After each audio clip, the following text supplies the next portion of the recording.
selamat berjumpa kembali di podcast Hubungan Internasional. Podcast ini diproduksi dan dikelola oleh Departemen Ilmu Hubungan Internasional Universitas Gadjah Mada. Podcast kali ini adalah seri kedua dari serangkai episode untuk memperingati South-South Cooperation Day yang jatuh pada tanggal 12 September. Nah, pada episode sebelumnya, mungkin teman-teman juga sudah mendengar, kita telah membahas apa itu KSS, sejarah dan perkembangan kontemporer dari KSS, dan bagaimana potensi peran KSS dalam lanskap ekonomi politik global. Sekarang, setelah mengenal secara garis besar soal KSS itu apa, kita akan masuk ke ranah studi kasus, yakni memahami bagaimana KSS itu diterapkan oleh berbagai negara selatan. Ya, saya, Tatskia Nur Syafira atau Kiki, akan memandu jalannya diskusi kita pada hari ini. Saya adalah salah satu alumni Departemen Ilmu Hubungan Internasional UGM. Nah, saya juga akan memperkenalkan dua narasumber kita pada hari ini. Ya, bersama saya hadir Ibu Ririn Tri Nurhayati dan juga Mas Nurha Wiragigih atau Mas Ogi. Halo Bu Ririn dan Mas Ogi. Halo Kiki. Sehat-sehat ya? Alhamdulillah. Alhamdulillah sehat. Oke, Bu Ririn ini adalah salah satu staf pengajar Departemen Ilmu Hubungan Internasional UGM yang tahun lalu secara aktif melakukan riset untuk menyusun kerangka monitoring dan evaluasi KSS Indonesia. Sedangkan Mas Ogi ini adalah seorang bapak rumah tangga yang juga adalah alumni Departemen Ilmu Hubungan Internasional UGM. Mas Ogi terlibat aktif juga dalam riset KSS Indonesia dan menjadi salah satu kontributor dalam buku Kebangkitan The Global South, menulis soal bab khusus soal India, KSS India ya Mas ya. Podcast kita pada hari ini, tadi saya sudah sampaikan bahwa kita akan melihat secara khusus ya studi kasus praktik KSS Indonesia dan India sebagai studi kasus. Nah, dalam membahas KSS kedua negara ini, kita juga akan melihat sebenarnya strategi kerjasama yang dilakukan oleh negara-negara selatan ini dan dinamika politik domestik yang kemudian membentuk praktik KSS masing-masing negara. Menurut kami, konfigurasi domestik ini penting ya untuk melihat kenapa sih praktik KSS negara A dan B atau dalam kasus ini Indonesia dan India itu demikian gitu. Dan aspek domestik ini juga sangat penting untuk mendukung proses pelaksanaan KSS Indonesia dan India yang efektif dan berkesinambungan. Sebelum itu juga kita akan membahaskan Indonesia dan India. Nah, di sini KSS Indonesia akan lebih dijelaskan oleh Ibu Ririn dan KSS India akan dijelaskan oleh Mas Ogi. Kita memilih dua negara ini dari tim karena bagi kita KSS Indonesia dan India ini merepresentasikan salah satu praktik KSS oleh negara yang dianggap sebagai pemain yang sebenarnya cukup strategis gitu ya dan sedang berkembang dalam lanskap pembangunan internasional. Meskipun belum secanggih Cina dan Brazil dalam mengkonsolidasikan kebijakan KSS-nya, Indonesia dan India ini turut menjadi pionir dalam berbagai agenda dan momentum penting gerakan anti-imperialisme global yang salah satunya berujung pada KSS. Misalnya nanti mungkin Mas Ogi dan Bu Ririn akan cerita soal Asian Relations Conference, Konferensi Kolombo, Konferensi Asia Afrika, Gerakan Non-Blok, sehingga kedua negara ini punya riwayat kepemimpinan yang cukup panjang juga dalam berbagai agenda KSS. Kedua negara ini berupaya mentransformasi diri dari negara penerima bantuan ke negara donor melalui praktek KSS yang sudah mereka lakukan, dan mereka juga mengalami pergeseran karakteristik atau orientasi KSS setelah berubahnya rezim ekonomi politik mereka di level nasional di era polarisasi politik internasional Perang Dingin. Tuh, kita akan langsung mulai aja gitu ya dari Bu Ririn dan Mas Ogi, nanti bisa jawab bergantian. Jadi gimana nih Bu, secara singkat awalnya Indonesia ini memulai KSS mereka itu prosesnya bagaimana dan apa tujuannya sebenarnya di awal? Silakan Bu Ririn. Ya, mengenai kerjasama selatan-selatan yang dilakukan Indonesia, kalau kita lihat ke latar belakangnya atau apa yang melandasi Indonesia menjalankan kerjasama selatan-selatan ini, maka kita kembali kepada basis dari kebijakan politik luar negeri Indonesia dan juga pelaksanaan hubungan internasional bebas aktif ya, yang melandasi politik luar negeri Indonesia dan merupakan amanat dari Konstitusi Undang-Undang Dasar 45, yaitu ikut melaksanakan ketertiban dunia. Komitmen tersebut diwujudkan dengan peran aktif Indonesia dalam menggalang berbagai kerjasama dengan berbagai negara. Dan khususnya ketika kita bicara dengan negara-negara selatan ini, kemudian ditujukan untuk mewujudkan tatanan internasional yang aman, damai, dan berkeadilan. Seperti kita tahu bahwa Konferensi Asia Afrika itu menginisiasi atau menjadi basis dari dikembangkannya kerjasama selatan-selatan ini di tahun 55 ya, di mana Indonesia merupakan salah satu pelopor dari penyelenggaraan konferensi Asia Afrika tersebut.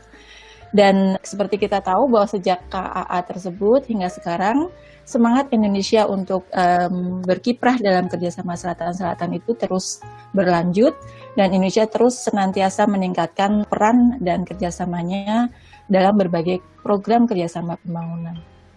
Terkait tujuan kerjasama selatan-selatan yang dilakukan oleh Indonesia adalah untuk meningkatkan peran dan posisi Indonesia di tingkat global maupun di tingkat regional terkait dengan berbagai bidang, terutama dikaitkan dengan diplomasi politik, ekonomi maupun sosial budaya. Kalau kita lihat di bidang politik, maka kerjasama selatan-selatan yang Indonesia ini ditujukan untuk meningkatkan diplomasi Indonesia untuk mendorong tatanan global yang aman dan tertib, begitu.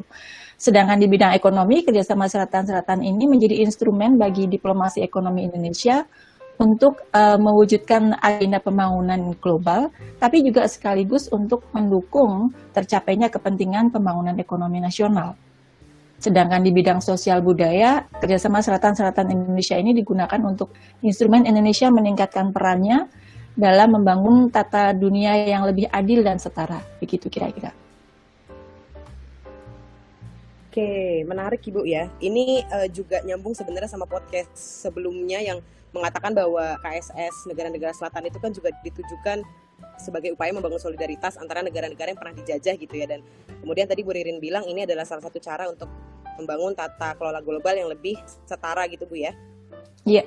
Sebelum ke Mas Ogi, mungkin sedikit ini Bu terkait KSS Indonesia. Apakah dari tim riset Ibu Ririn gitu, apakah ada perubahan tujuan atau orientasi dari KSS Indonesia di periode awal kemunculannya ketika KAA mungkin ya, sehingga hingga praktik kontemporernya hari ini, Bu?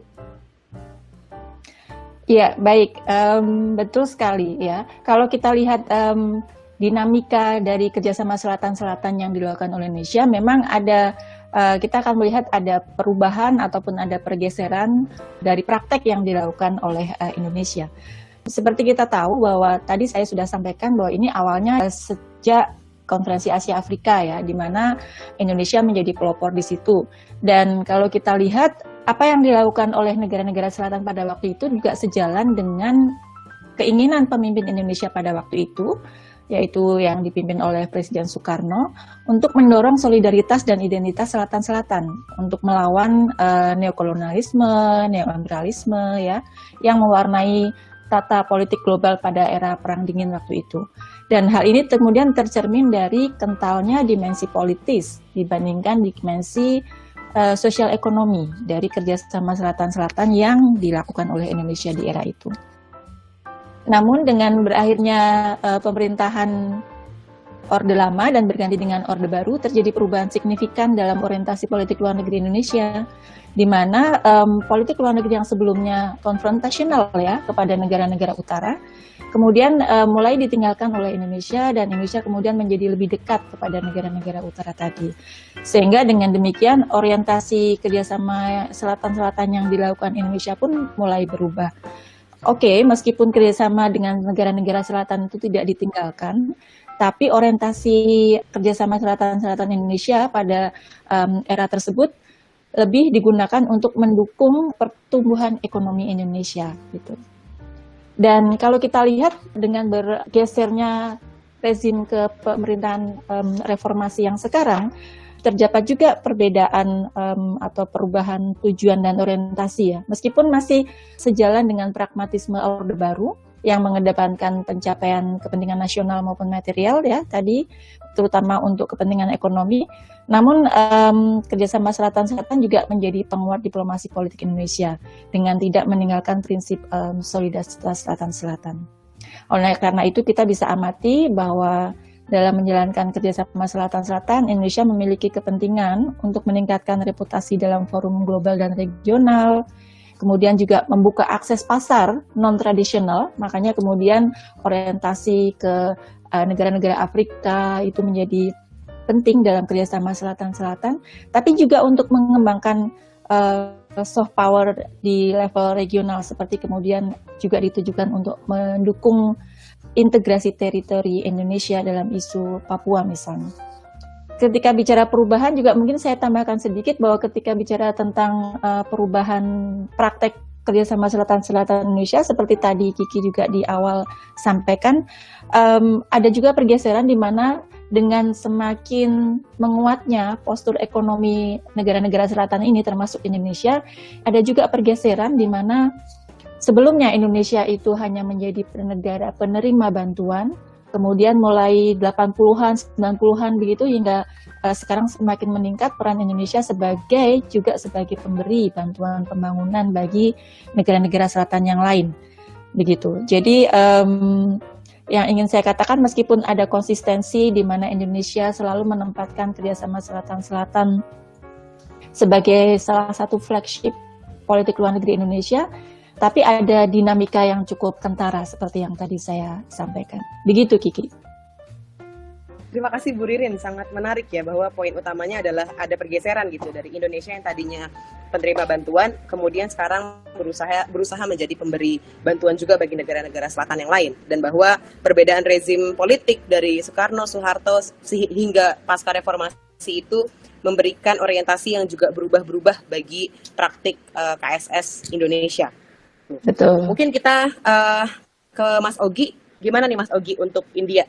Bagaimana awalnya India memulai KSS mereka? Tujuannya apa? Silakan Mas Ogi. Kalau untuk kasus India, sebenarnya embrio kerjasama selatan-selatan India itu bisa kita lacak sejak masa prakemerdekaan India. Ketika itu India adalah pusat pemerintahan kolonial Inggris di Asia, termasuk juga menjadi penghubung bagi aktivitas Inggris di wilayah-wilayah jajahannya. Nah, dengan posisi itu, India ketika itu menjalin interaksi yang cukup intens dengan masyarakat Timur Tengah, Afrika, dan Asia Tenggara. Bahkan banyak juga diaspora India yang menyebar di kawasan tersebut.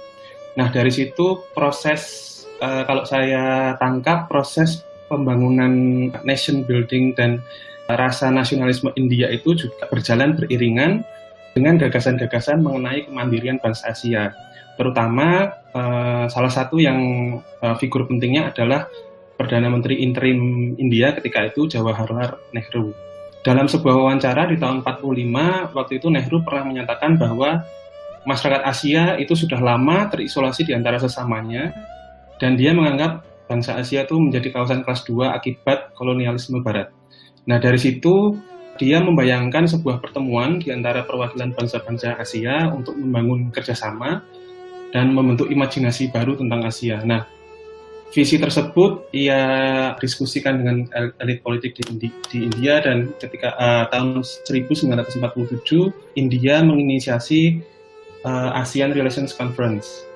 Nah, di buku saya tulis bahwa konferensi ini memberikan momentum yang cukup krusial bagi pelaksanaan kerjasama selatan-selatan India. Yang pertama, secara politis, konferensi ini meningkatkan reputasi India ketika itu, sehingga India bisa berperan lebih aktif dalam upaya internasional, termasuk juga yang tadi sudah disebutkan bersama Indonesia, misalnya menggerakkan konferensi Asia Afrika dan gerakan non-blok. Bahkan ketika itu, India juga meyakinkan negara-negara peserta konferensi Asia Afrika untuk misalnya menerima delegasi dari Cina yang ketika itu berhaluan komunis ya.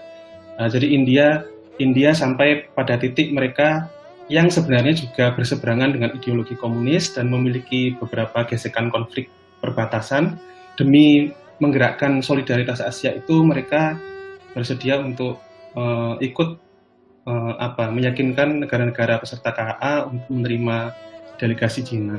Dan ketika itu memang Nehru didukung oleh kondisi politik domestik, mungkin mirip-mirip juga dengan Indonesia.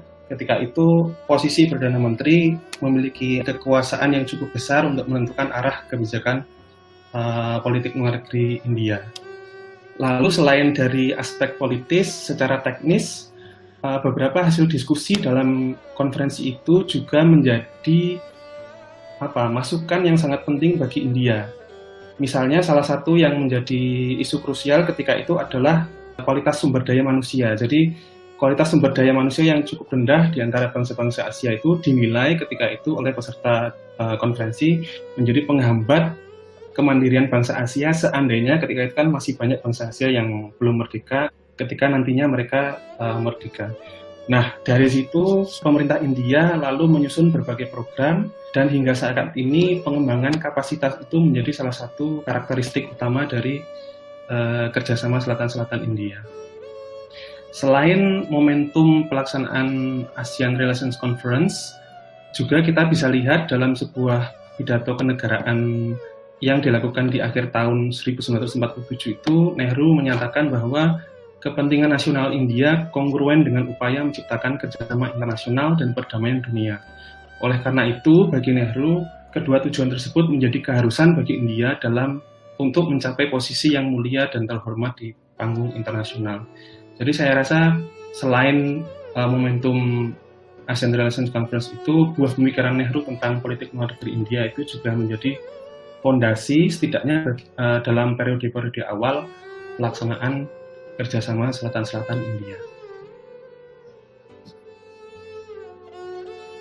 Terima kasih Mas Ogi, ceritanya cukup detail ya dalam hal bagaimana India ini sebenarnya dari sebelum kemerdekaannya sudah berperan cukup signifikan dalam membangun solidaritas Asia yang kemudian pada akhirnya berujung pada kerjasama Selatan-Selatan.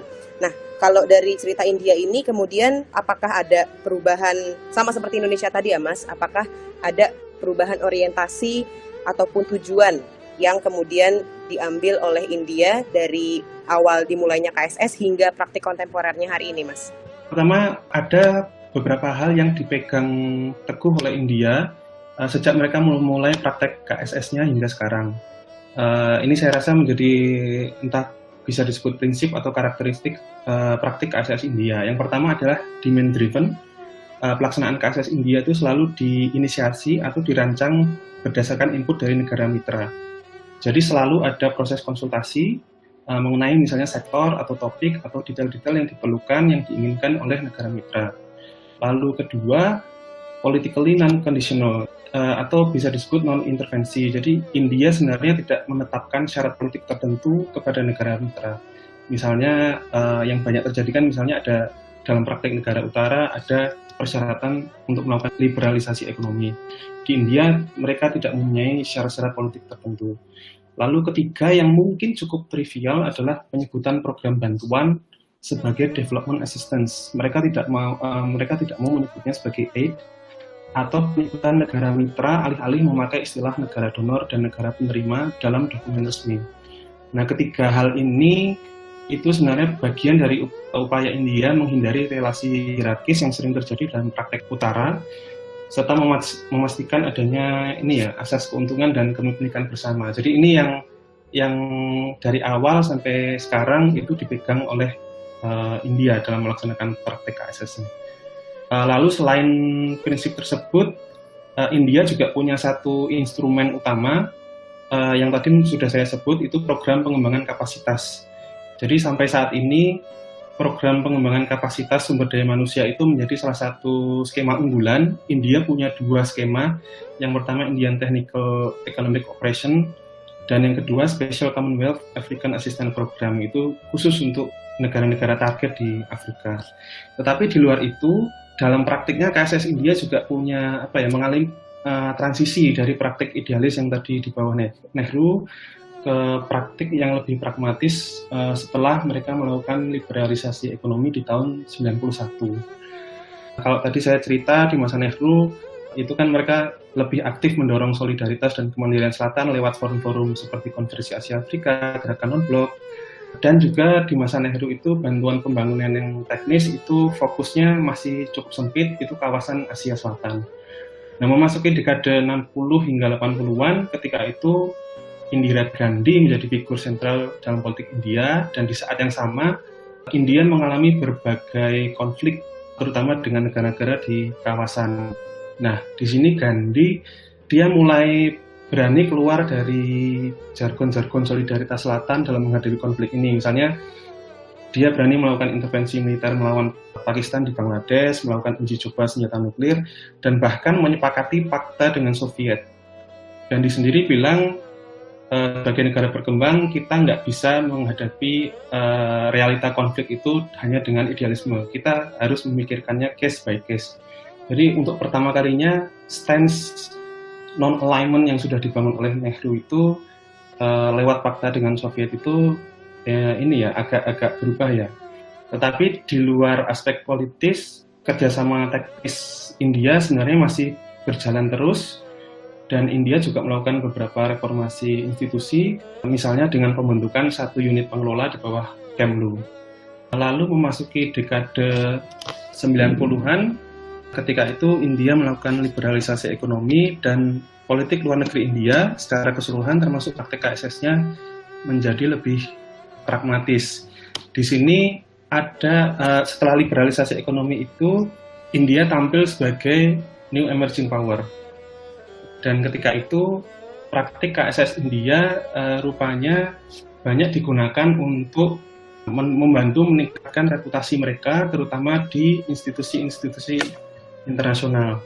Misalnya sebuah studi dari Vyuh dan Fadla Manati misalnya menunjukkan bahwa sepanjang tahun 2008 hingga 2010, bantuan India itu meningkat di negara-negara yang punya hubungan dagang yang kuat, serta punya kesamaan posisi voting di Majelis Umum PBB. Nah, selain itu juga beberapa studi juga menyebutkan bahwa keterlibatan India di Afrika misalnya meningkat sejak liberalisasi ekonomi itu, dan banyak negara target di Afrika itu adalah negara-negara yang kaya akan sumber daya. Jadi India rupanya juga menggunakan praktik KSS mereka untuk mengamankan misalnya pasokan dan kebutuhan energi mereka. Mungkin kita bisa lihat kesamaan antara Indonesia dan India di sini gitu, bahwa seiring dengan perubahan rezim politik, kemudian berkembangnya kapasitas finansial dan teknis mereka, Indonesia dan India tetap menjalankan dan terlibat dalam gerakan selatan-selatan, namun ada yang berubah gitu ya. Walaupun tadi bahwa yang nggak bisa nih, India mungkin dan dalam kasus ini Indonesia juga dibangun dengan modal hanya idealisme gitu, karena kita justru masih negara berkembang dan kepentingan-kepentingan ini kemudian mau tidak mau harus diakomodasi juga karena kita sama-sama ingin berkembang gitu ya. Selanjutnya kita akan bahas ini ya. Tadi kita udah melihat bahwa kedua negara ini punya pergeseran orientasi dari awal kemunculan KSS hingga praktik kontemporer. Sebenarnya siapa aja sih aktor-aktor yang itu terlibat dalam KSS Indonesia dan India gitu ya, dan bagaimana relasi aktor-aktor ini gitu, dan sejauh apa relasi-relasi ini berpengaruh terhadap praktik KSS Indonesia dan India? Kalau terkait siapa aktor yang berperan dan berkontribusi dalam mengelola kerjasama selatan-selatan yang dilakukan Indonesia, maka pemerintah Indonesia membentuk apa yang disebut dengan Tim Koordinasi Nasional Kerjasama Selatan-Selatan atau disingkat dengan Tim Kornas KSS begitu ya, sejak 2011. Sebelum itu, kerjasama Selatan-Selatan dijalankan secara tersebar oleh beberapa kementerian dan juga implementing agencies gitu, di mana mereka memiliki mandat untuk mengelola penerimaan bantuan pembangunan dan juga pemberian bantuan pembangunan dari Indonesia ke negara lain. Ya, sebelum itu KSS dijalankan secara tersebar oleh beberapa kementerian dan lembaga yang memiliki mandat untuk mengelola penerimaan bantuan untuk Indonesia maupun dalam mengelola pemberian bantuan yang dilakukan oleh Indonesia untuk negara-negara lain. Tapi kita lihat bahwa di antara kementerian-kementerian dan lembaga-lembaga tersebut, mereka kan memiliki tanggung jawab yang berbeda-beda, tetapi di sisi lain juga terkadang tumpang tindih dalam mengelola kerjasama selatan-selatan tersebut. Oleh karena itu, maka kemudian pada 2011 tersebut dibentuklah tim Kornas yang digawangi oleh 4 lembaga utama atau 4 anggota inti ya, terdiri dari Kementerian Sekretariat Negara, Kementerian Luar Negeri, Badan Perencanaan Pembangunan Nasional, dan Kementerian Keuangan. Kepemimpinan di tim Kornas tadi dilakukan secara bergiliran. Kalau tahun 2011 sampai 2015 itu dipimpin oleh Kementerian Perencanaan Pembangunan Nasional atau Bappenas, sementara sejak 2016 sampai 2019 kemarin koordinasinya dipegang oleh Kementerian Luar Negeri.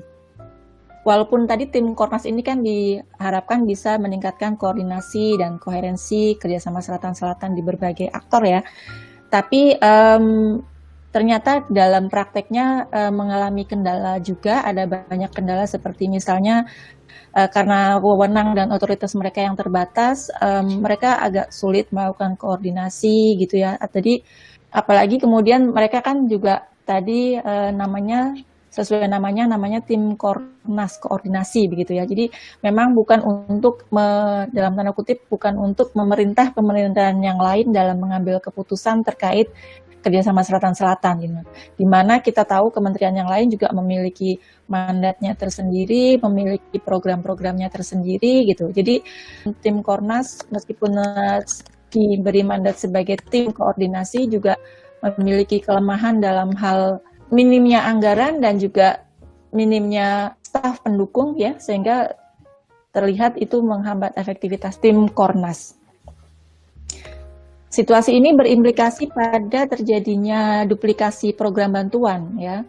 Begitu juga tidak ada data akurat tentang sebenarnya seberapa besar jumlah bantuan pembangunan yang sudah diberikan oleh Indonesia secara keseluruhan dalam program kerjasama selatan-selatan ini begitu ya.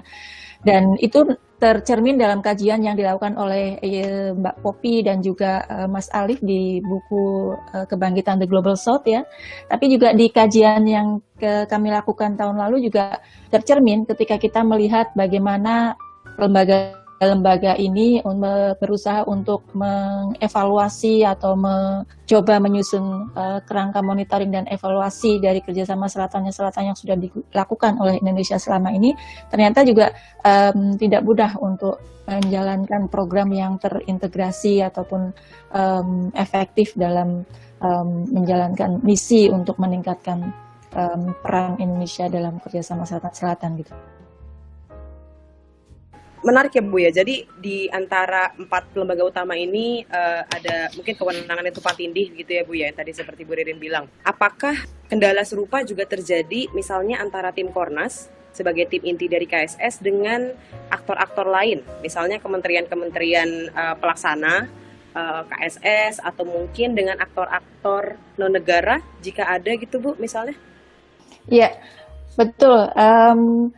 Hal itu juga menjadi kendala ketika tim Kornas dalam hal karena keterbatasan otoritas dan wewenang tadi ya, dia hanya mengkoordinir tadi, sementara implementing agencies itu berasal dari berbagai kementerian, ada banyak kementerian yang ikut terlibat dalam memberikan bantuan pembangunan Indonesia dalam kerangka kerjasama selatan-selatan ini, dan juga aktor swasta maupun NGO atau CSO juga ikut berperan dalam mengimplementasikan kerjasama selatan-selatan Indonesia.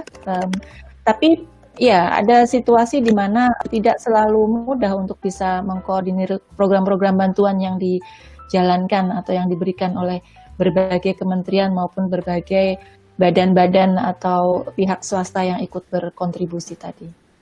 Oke. Indonesia sudah punya kerangka legal belum Bu ya? Atau sudah ya Bu? Ya betul, memang karena belum ada kerangka legal yang menjadi basis bagi tim Kornas ini untuk menjalankan koordinasi dan memiliki otoritas yang memadai, yang mencukupi, maka kemudian yaitu implikasinya seperti yang tadi saya sampaikan, masih ada kendala-kendala otoritas maupun koordinasi dalam menjalankan mandatnya. Terima kasih Bu Ririn. Ini juga menjadi poin penting dari Ibu Ririn ya, bahwa di antara kementerian ini sendiri juga saling, mungkin kita bisa bilang punya kepentingan juga yang beda-beda terhadap KSS gitu Bu ya. Dan kalau dari Ibu Ririn sendiri, ini di Indonesia apakah aktor-aktor non-negara itu juga terlibat aktif Bu? Iya betul, kalau kita lihat terutama di saat menjalankan program-program atau proyek-proyek kerjasama tersebut, maka ada banyak implementing agencies-nya ya yang ikut terlibat dari non-pemerintah. Jadi misalnya kalau kita lihat ada lembaga penelitian, ada lembaga pendidikan, kemudian ada balai seperti balai pertanian misalnya, dan pusat pelatihan. Karena kalau kita lihat bahwa proporsi dari kerjasama pembangunan yang diberikan Indonesia ke negara-negara lain melalui KSS ini banyak yang dalam bentuk pemberian training ya atau pelatihan, sehingga peran dari lembaga penelitian, lembaga pelatihan ini menjadi cukup signifikan. Begitu juga CSO ataupun NGO ya, termasuk pihak swasta seperti misalnya PT Bio Farma, Ciputra, kemudian beberapa bank seperti BNI, BRI dan sebagainya juga cukup aktif terlibat dalam pemberian bantuan melalui kerjasama selatan-selatan ini. Begitu juga kalau kita lihat Indonesia juga bekerja sama dengan lembaga internasional ataupun lembaga multilateral, sehingga kita bisa amati bahwa kerjasama selatan-selatan ini kemudian juga disebut dengan kerjasama selatan-selatan dan triangular ya, karena kemudian melibatkan juga negara lain gitu, seperti misalnya Indonesia juga bekerja sama dengan badan-badan seperti JICA, USAID, GIC gitu ya, untuk menjalankan kerjasama selatan-selatan dan triangular ini. Oke, jadi terima kasih Bu Ririn ya. Menarik untuk melihat bahwa ternyata bukan aktor negara saja yang terlibat, tapi juga ada aktor-aktor non pemerintahan yang dilibatkan dalam pemberian bantuan teknis Indonesia ke negara-negara mitra. Mungkin kita ke Mas Ogi, cara garis besar gitu Mas, siapa saja aktor yang terlibat Mas dalam KSS India, dan bagaimana relasi antar aktor ini begitu mempengaruhi praktik KSS India. Silakan Mas Ogi. Oke, terima kasih Ki. Kalau dalam implementasi KSS India itu aktornya masih didominasi oleh aktor negara, dan ada dua lembaga utama, yaitu Kementerian Luar Negeri sama Kementerian Keuangan. Keduanya ini mengelola lebih dari 90% dana program bantuan pembangunan India, jadi masih sangat dominan. Kalau secara tradisional, sejak pertama kali India mengirim bantuan itu yang menangani Kementerian Luar Negeri ya. Tadi beberapa program sudah saya sebutkan, misalnya aktivitas pelatihan bagi personel dari negara mitra, pengiriman tenaga ahli, lalu ada studi banding, bantuan kemanusiaan, kerjasama yang bentuknya donasi peralatan dan perlengkapan, lalu misalnya bantuan konsultasi, itu semua ditangani di bawah Kemlu. Nah, memasuki tahun 82, India mendirikan Bank Ekspor Impor.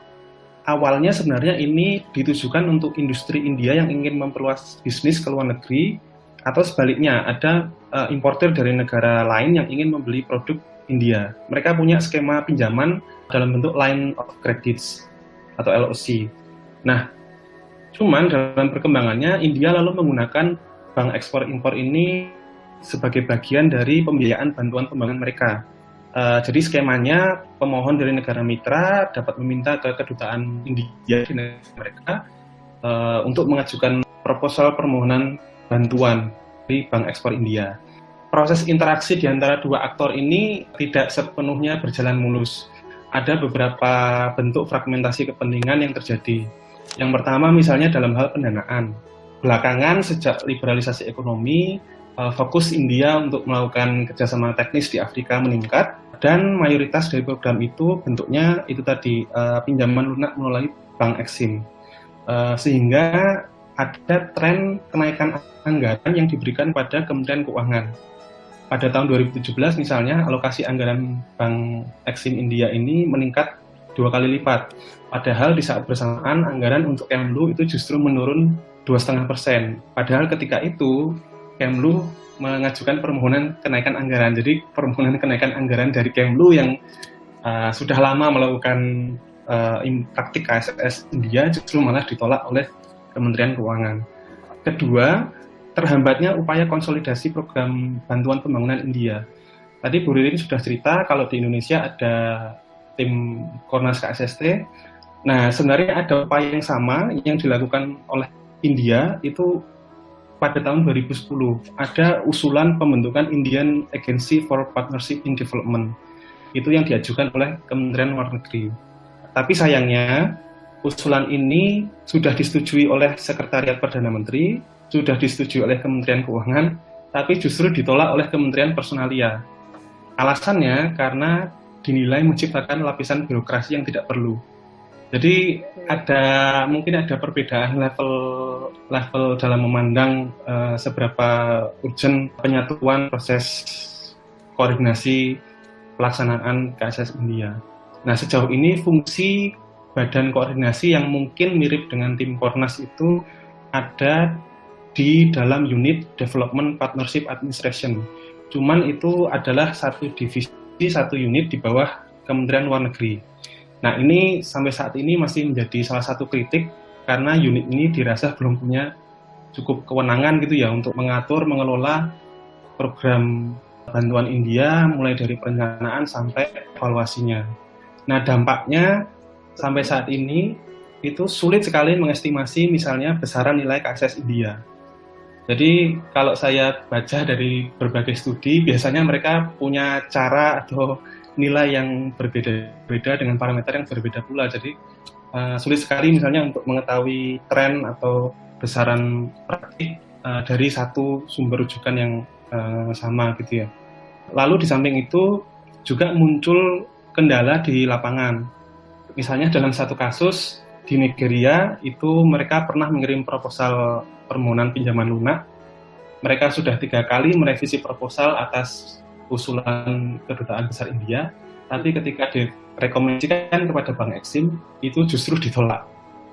Lalu di kasus lain misalnya, ternyata mitra mitra kerjasama program bantuan India itu ternyata terindikasi korupsi. Meskipun korupsinya itu dilakukan dalam sebuah kerjasama dengan lembaga internasional yang lain. Nah, begitu mereka tahu ini kejadiannya di Mozambik, ketika Kedutaan Besar India tahu bahwa program itu, bahwa mitranya itu terindikasi pernah melakukan korupsi, mereka langsung meminta penyetopan anggaran dari Bank Eksim. Dan sampai hari ini berarti belum ada, Mas ya? Sampai hari ini belum ada. Oke, dan menarik melihat dampaknya bisa kemana-mana gitu ya, yang tadi seperti Mas Ogi bilang gitu. Dan aktor-aktor non-negara di KSS India belum banyak terlibat tadi seperti yang Mas Ogi bilang, itu kira-kira apakah ada upaya dari pemerintah untuk menjadi lebih inklusif terhadap aktor-aktor lain atau bagaimana, Mas? Sebenarnya sudah ada upaya. India punya yang namanya Forum for Indian Development Cooperation. Itu ada pertemuan setiap tahunnya dengan antara perwakilan dari DPA Kemlu tadi dengan lembaga akademik dan organisasi masyarakat sipil. Tapi memang sampai saat ini masih menjadi relasi India secara keseluruhan di luar praktek KSS-nya pun tidak akur dengan komunitas masyarakat sipil, karena sejak berkuasa Modi itu misalnya sudah membatalkan izin puluhan ribu organisasi masyarakat sipil karena organisasi masyarakat sipil masih dinilai sebagai perpanjangan tangan asing di India. Nah, yang menarik sejak tahun 2011 ada jaringan aktivisme transnasional antara komunitas masyarakat di Ethiopia yang mengalami penggusuran lahan dari perusahaan India. Jadi mereka membangun jejaring dengan komunitas masyarakat sipil di India. Karena itu tadi pengalaman yang sama ketika mereka mengalami penggusuran lahan dari perusahaan India. Jadi mungkin ini juga bisa jadi masukan juga bagaimana India perlu memonitor dampak negatif, misalnya tadi ada kasus korupsi, ini sekarang ada penggusuran lahan dari praktek proyek pembangunan yang mereka lakukan di negara mitra. Oke, terima kasih Mas. Ini tadi dari India sudah menjelaskan terkait ini ya, bahwa belum ada institusi terpusat mungkin bisa kita bilang ya dalam mengelola KSS India. Mungkin terakhir kita akan bahas sedikit soal dalam kasus Indonesia, tadi belum kita bahas lebih dalam terkait institusi KSS-nya ya Bu ya. Tim Kornas bekerja sudah cukup lama dari 2010, tadi Bu Ririn katakan, dan baru-baru ini dalam upaya melembagakan KSS, kita tahu Indonesian Aid itu baru disahkan ya tahun lalu. Iya. Nah, kalau dari Bu Ririn sendiri nih, bagaimana pandangannya terkait Indonesian Aid? Betul Kiki, ya. Kalau kita lihat sebenarnya di tahun lalu ya, 2019, tepatnya bulan Oktober, kita sudah meresmikan apa yang disebut dengan Indonesian Aid, gitu. Atau dalam resminya namanya Lembaga Dana Kerjasama Pembangunan Internasional Indonesia (LDKPI) gitu. Yang menurut saya ini merupakan prestasi gemilang ya kalau melihat sejarah pelaksanaan kerjasama Selatan-Selatan Indonesia gitu. Seperti telah dibahas sebelumnya, dari praktek kerjasama Selatan-Selatan Indonesia selama ini, terdapat urgensi untuk memperkuat kelembagaan kerjasama Selatan-Selatan dengan membentuk sebuah single agency supaya kerjasama Selatan-Selatan ini dapat dijalankan dengan lebih terkoordinir dan lebih efektif begitu ya. Kalau tim Kornas itu dulu sebuah teamwork yang dibentuk untuk mengkoordinir kerjasama Selatan-Selatan, sifatnya ad hoc dan memang transisional ya, karena mereka memiliki mandat untuk kemudian membentuk single agency tersebut gitu. Jadi ketika Oktober 2019 lalu kemudian akhirnya terbentuk Indonesian Aid, maka kita punya harapan bahwa kemudian pembentukan Indonesian Aid nanti bisa menyatukan upaya penyaluran bantuan ke luar negeri menjadi lebih terintegrasi dan lebih efektif. Kajian kami di tahun 2019 lalu yang berfokus pada mekanisme monitoring dan evaluasi kerjasama Selatan-Selatan misalnya menyimpulkan bahwa praktek KSS selama ini belum terintegrasi ya, dan masih berorientasi pada proyek atau program-program yang dilakukan secara terpisah, secara tersebar oleh kementerian-kementerian yang beragam dan juga lembaga-lembaga pelaksana KSS tadi. Begitu juga mekanisme monitoring dan evaluasinya juga demikian, masih dijalankan secara terpisah dan sendiri-sendiri begitu. Dan KSS ini sepertinya belum dilihat sebagai modalitas yang kuat untuk meningkatkan dan meneguhkan peran Indonesia di level global. Nah, karena itu kemudian lahirnya Indonesian Aid, kita punya optimisme nih untuk melihat ke depannya ya, bahwa kemudian pemberian bantuan Indonesia akan dapat dirumuskan secara lebih komprehensif gitu ya, mulai dari tahap penetapan kebijakan, kemudian perencanaannya seperti apa, bagaimana pengalokasian anggarannya, bahkan kemudian sampai pemantauan dan evaluasi dari kerjasama-kerjasama dan bantuan-bantuan yang telah kita berikan kepada negara-negara lain melalui skema kerjasama Selatan-Selatan ini. Oke, terima kasih. Memang harus tetap kita kawal, Bu, ya berarti ya, Bu ya? Betul. Terima kasih kepada Ibu Ririn dan Mas Ogi atas diskusi yang sangat menarik, terutama menggarisbawahi variasi dari strategi dan penerapan KSS di berbagai negara selatan dan pengaruh politik domestik dalam membentuk praktik KSS tersebut. Kita juga jadi belajar bahwa sebenarnya praktik KSS itu sangat heterogen ya. Mungkin nggak cuma di 2 negara ini, tapi di semua negara lain, Brazil, Cina, Thailand, dan lain-lain. Itu berbeda-beda gitu, karena mereka punya kepentingan nasional dan orientasi pembangunan yang berbeda. Mungkin ada bagusnya juga memahami variasi ini gitu, karena kita jadi tidak membekukan ya atau meromantisir mungkin bahasanya KSS ke dalam suatu imajinasi yang semata-mata selalu normatif gitu, solidaritas saja gitu misalnya. Dan ini juga bisa memberi ruang bagi pelaku KSS untuk merumuskan bentuk kerjasama yang lebih kontekstual dengan kondisi negaranya dan negara mitra. Kayak kita perlu melihat KSS sebagai produk politik, mungkin begitu. Semoga walaupun singkat, 2 episode yang kami sajikan dalam rangka memperingati South-South Cooperation Day bisa bermanfaat dan juga memantik lebih banyak diskusi di berbagai kalangan ke depannya. Sekali lagi, untuk teman-teman para pendengar, podcast Hubungan Internasional bisa dengan mudah diakses melalui berbagai kanal, diantaranya Spotify, YouTube, Apple Podcast, Google Podcast, Anchor, dan platform-platform lainnya. Saya, Tatskia, Ibu Ririn, dan Mas Ogi pamit undur diri. Terima kasih dan sampai jumpa lagi.